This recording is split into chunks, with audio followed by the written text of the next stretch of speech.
Halo Sobat Horor, ketemu lagi bersama saya Gantari. Apa kabar semuanya?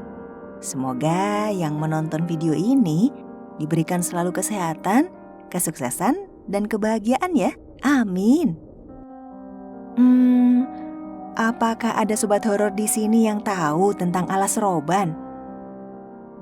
Yap, area ini merupakan jalur transportasi darat di wilayah Jawa Tengah, di mana jalan raya di wilayah ini diapit kawasan hutan pada sisi kanan dan kirinya.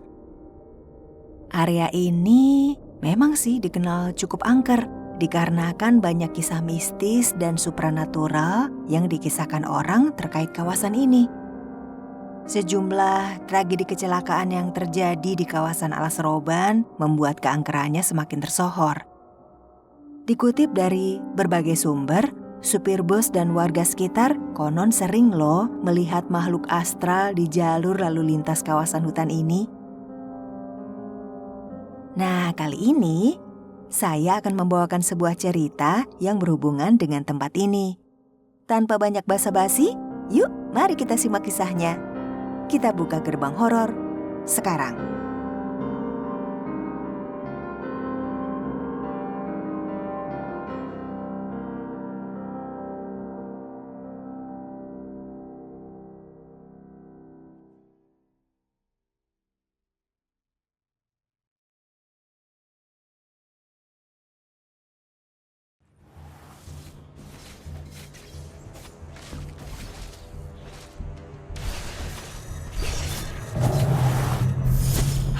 Taste of my most sinister magic.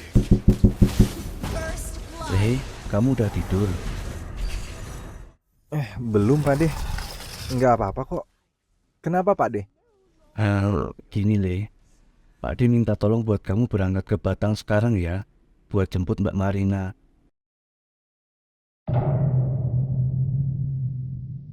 Tadi habis telepon dianya. Perutnya sekarang bukan cuma sakit tok, tapi malah menggembung seperti orang hamil. Perasaan Pak De kok jadi nggak enak ya, Li? Oh gitu ya? Siapa deh? Pokoknya, bawa Mbak Yumu sekarang ke kota ini, rumah ini. Di sini banyak kenalan Pak De yang jadi dokter spesialis.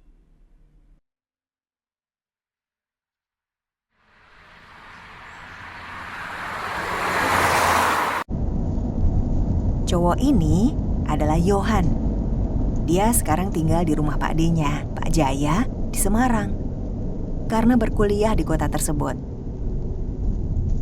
Anak sematawayang Pak Jaya, Marina, kini sudah menikah dan pindah ke kota Batang. Namun ia diketahui mengidap sakit yang misterius, yang kadang muncul, kadang hilang.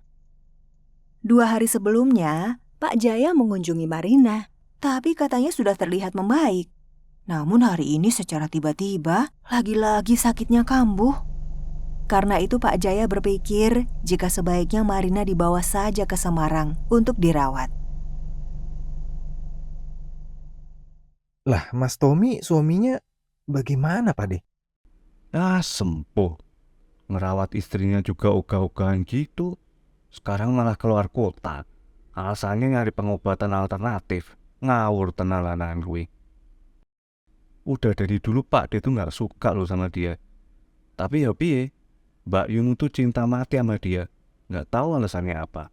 Lowong kerjaan juga gak jelas. Kelakuan sak penake dhewe. Wajah juga pas-pasan. Kok ya Mbak Yunu? Empuh. Iya, bener loh omongan Pak De. Gimana sih jadi suami? Gara-gara dia nih aku harus nyetir tengah malam gini. Masuk Alas Roban deh. Tadi tol pakai macet lagi gara-gara ada kecelakaan. Terpaksa deh lah jalur ini. Kan menurut cerita. Waduh, apaan tadi tuh?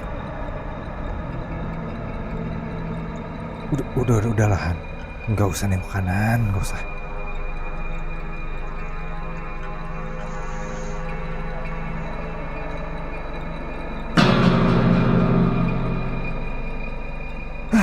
Apalagi tuh itu. Mungkin itu monyet atau hewan apalah. Iya, iya, anggap aja begitu.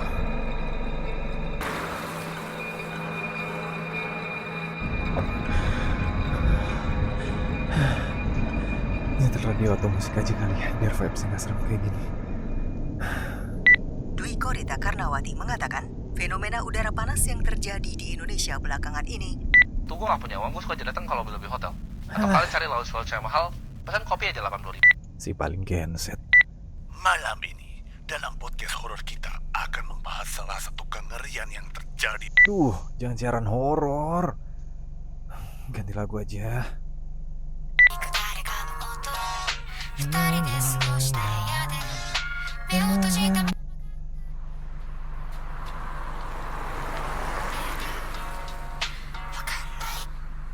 Anjrit, ya Tuhan, kok aneh-aneh sih. Benar berarti kata orang kalau lewat sini pas malam-malam itu. Wah!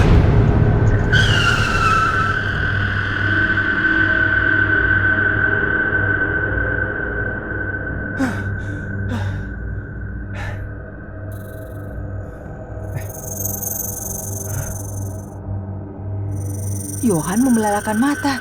Di depannya tampak melata tubuh ular raksasa berkilauan. Meski ular itu bergerak menyeberang, Yohan tidak bisa melihat mana bagian kepala atau ekornya. Dan itu menandakan ular raksasa itu sangat panjang. Yohan harus menunggu agak lama, hingga akhirnya ekor ular itu terlihat dan kemudian melaluinya.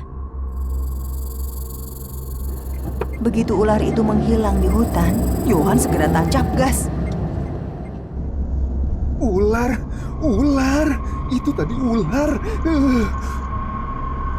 Khawatir tidak bisa menguasai kendaraan karena ia masih merasa panik atas kejadian barusan, Yohan memutuskan untuk berhenti di lokasi yang cukup ramai dengan beberapa warung makan. Ia kemudian masuk ke dalam salah satu warung dan memesan minuman hangat untuk menenangkan diri. Saat itu, ada 3 orang termasuk dirinya yang ada di warung tersebut. Tak lama kemudian, pesanannya datang, dibarengi seorang perempuan muda masuk ke warung yang sama.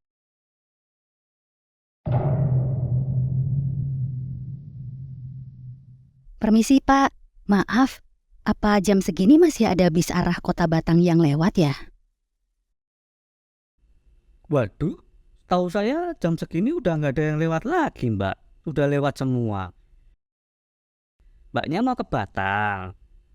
Ada lagi nanti sekitar jam 5 pagian gitu, Mbak. Oh, lama juga ya. Waduh, padahal saya ada urusan keluarga yang mendesak ini. Tadi saya naik bis, tapi salah jurusan. Jadi minta berhenti di sini. Baiknya bagaimana ya, Pak? Oh gitu, mending ya ditunggu aja di sini sampai ada bus, Mbak. Nggak pesan apa-apa juga nggak apa-apa loh. Iya Pak. Terima kasih banyak ya Pak. Silakan duduk dulu sambil istirahat. Iya Pak. Terima kasih banyak ya Pak. Mbak, maaf. Tadi katanya mau ke Kota Batang ya? Iya Mas, tapi sepertinya harus menunggu sampai terang nih. Saya kebetulan juga mau ke Kota Batang. Kalau Mbak berkenan dan percaya sama saya, Mbak bisa ikut saya menumpang sampai sana. Kalau sudah sampai, terserah Mbak mau diturunin di mana ya. Tapi itu saya kembalikan ke Mbaknya lagi sih. Oh, beneran Mas? Mas nggak keberatan? Bener Mbak. Kebetulan saya juga mau ke sana. Wah, terima kasih banyak ya Mas kalau begitu.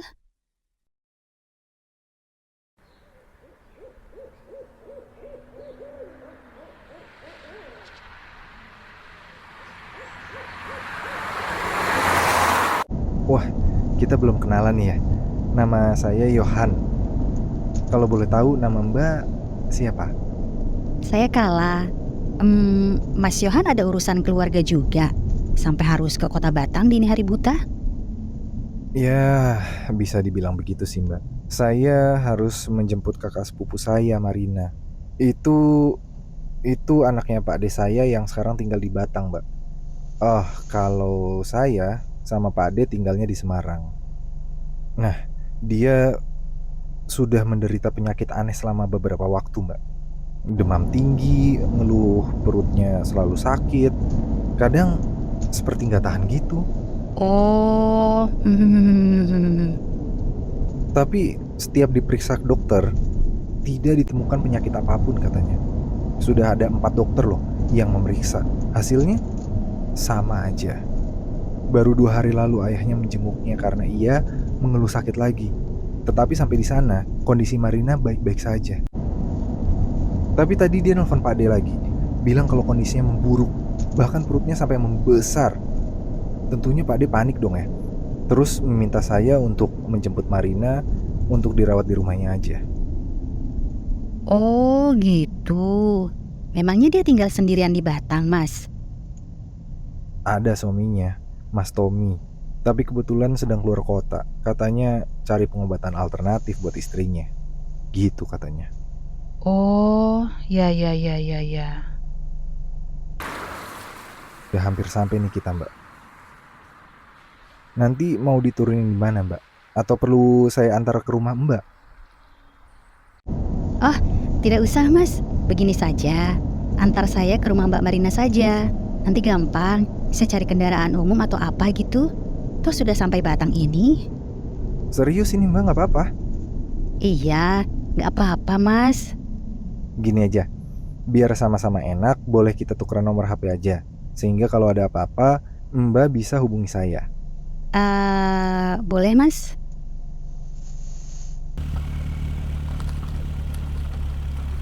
Nah, itu rumah kakak sepupu saya Mbak Kala. Mas Yohan, kalau nggak keberatan, boleh tidak saya ikut menjenguk Mbak Marina? Beneran nih Mbak, ini udah jam 3 pagi loh. Nggak apa-apa Mbak Kala mampir dulu. Nggak apa-apa, Mas. Rumah saya juga sudah dekat kok.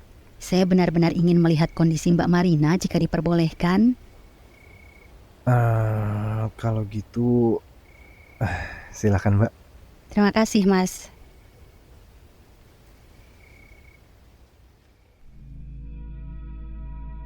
Tidak lama kemudian, mereka berdua segera mengetok pintu rumah dan dibukakan oleh asisten rumah tangga Marina.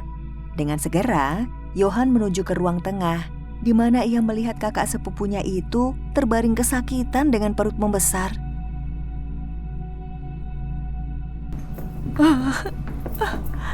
Aduh. Ya Tuhan Mbak, kenapa kondisinya seperti ini?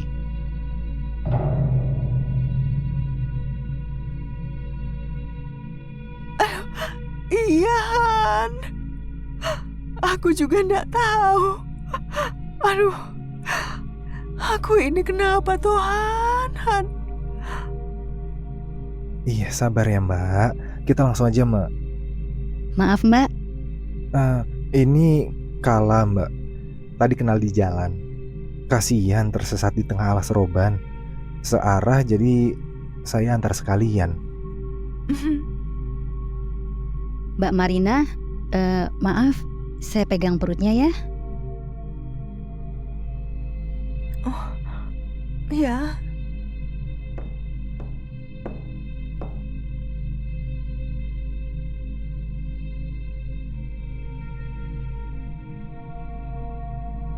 Mbak, nanti setelah azan subuh berkumandang, Mbak bisa keluar rumah. Insya Allah sakitnya berangsur-angsur akan hilang. Sekarang Mbak Marina istirahat saja dulu ya. Mas Yohan, sebaiknya Mbak Marina diantar ke Semarang pas waktu subuh nanti. Terima kasih Mbak Kala. Setelah itu, Kala pamit keluar dari ruangan itu. Sementara Yohan masih berada di kamar Marina, menyiapkan segala keperluan seperti baju dan lain-lain. Keduanya menuruti permintaan Kala. Saat jam menunjukkan pukul 4:15, Yohan perlahan membantu Marina berdiri untuk bersiap menuju ke Semarang.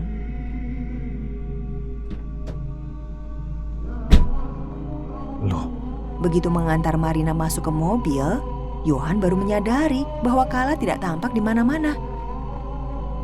Johan pikir apa dia tadi sudah pulang. Mbak Kala.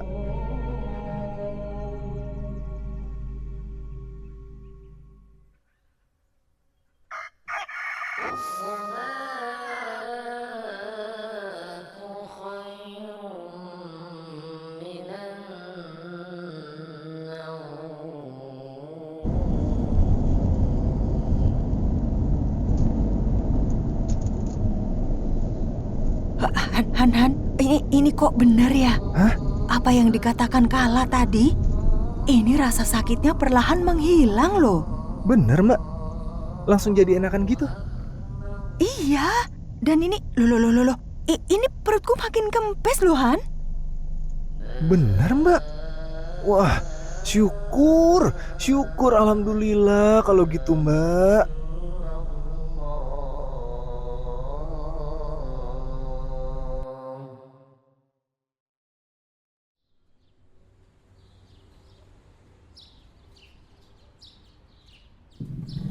Ya Allah, Mar, wis tekan.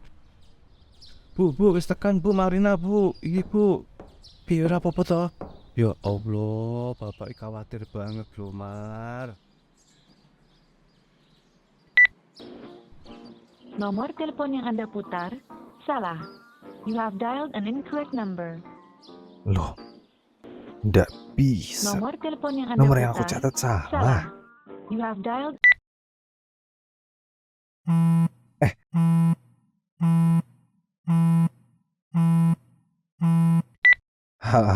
Halo, Mbak Kala. Oh, terima kasih banyak bantuannya Mbak. Saya nggak tahu benar apa yang sudah dilakukan Mbak. Tetapi yang pasti, beneran Mbak Marina sudah tidak sakit lagi. Sekarang, persis seperti apa yang diberitahu. Syukurlah Mas Johan. Ada yang perlu kalian ketahui. Kalau semua ini adalah ulah Tommy, suami dari Mbak Marina. Mas Tommy? Maksudnya Mbak?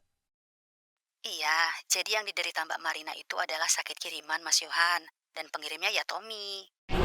Tommy sebenarnya berselingkuh.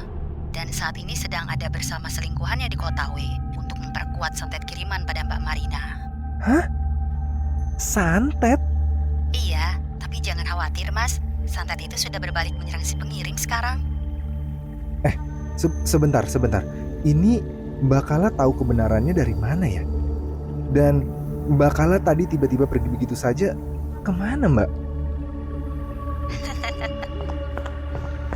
Johan, barusan ada telepon dari pihak berwajib. Kalau mobil Mas Tommy mengalami kecelakaan di Wonogiri, ha? Hah? Dia ditemukan tewas bersama seorang wanita.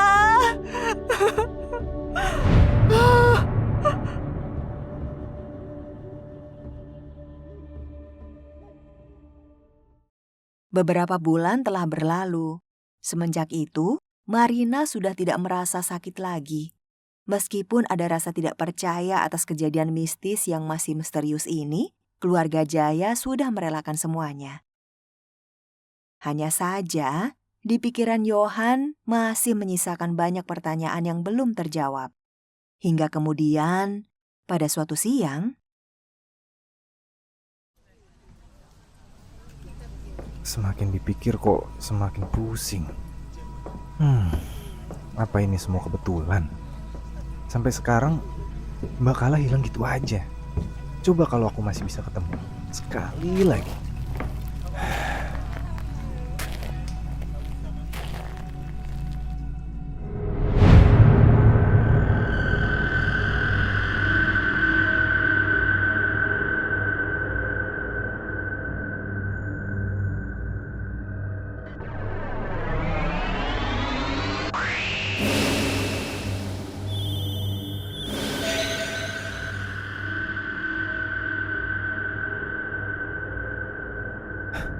Mbak Kala? Mbak Kala? Mbak Kala, aku... Iya, saya tahu kok Mas Johan. Makanya saya menemuimu hari ini. Semuanya bukan kebetulan. Mari ikut saya.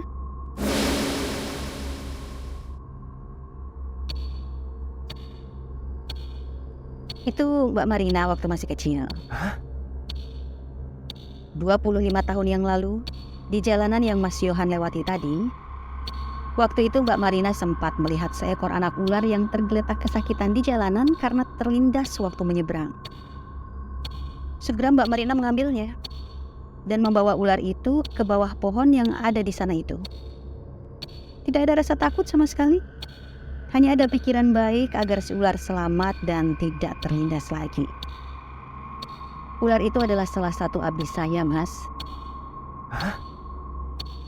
Segera ceritanya tersebar luas di kalangan keraton Alas Roban. Dan untuk membalas budi baiknya, saya memerintahkan pasukan untuk melindungi Mbak Marina dan keluarga Pak Jaya. Kami akan melindungi mereka dari bangsa jin dan siluman yang berniat mencelakakannya. Dan beberapa bulan ini, saya tahu ada yang mengincarnya. Astaga. Selain menemui Mbak Marina, sebenarnya saya juga menemui jin yang menjadi santet di tubuhnya.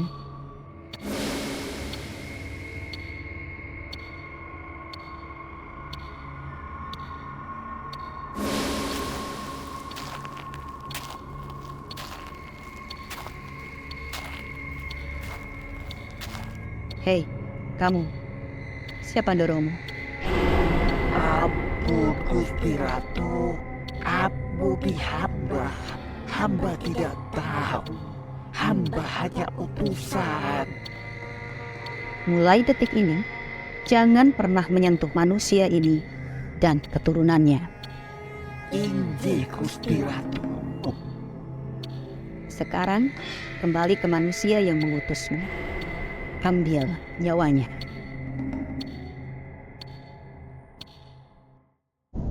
Tenang, kata Simbah, kita hanya perlu perkuat 2 kali lagi. Ya kira-kira 3 bulan lagi. Setelah itu, harta warisan dari Pak Jaya bakal jadi punyaku. Semua rencanaku sudah sempurna. Kok punyamu sih, Bek? Punya kita. Kita. Sakti kodamu Gusti Ratu Kalawindo.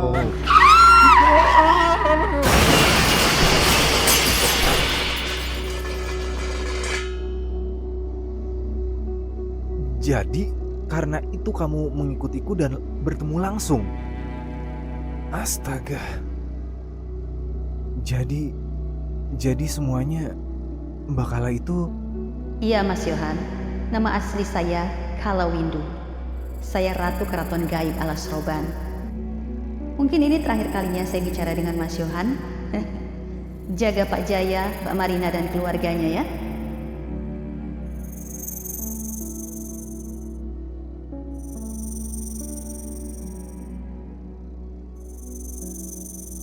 Mbak Kala...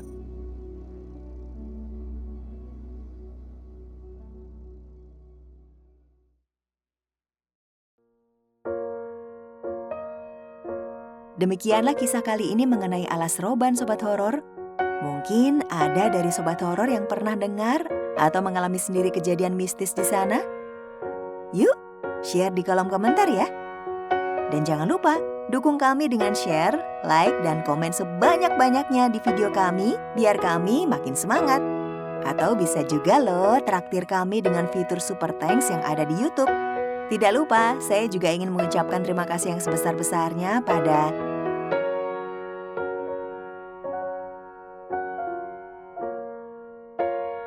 atas donasi yang sudah diberikan melalui Saweria. Kita ketemu lagi di cerita yang lain ya Sobat Horor. See you!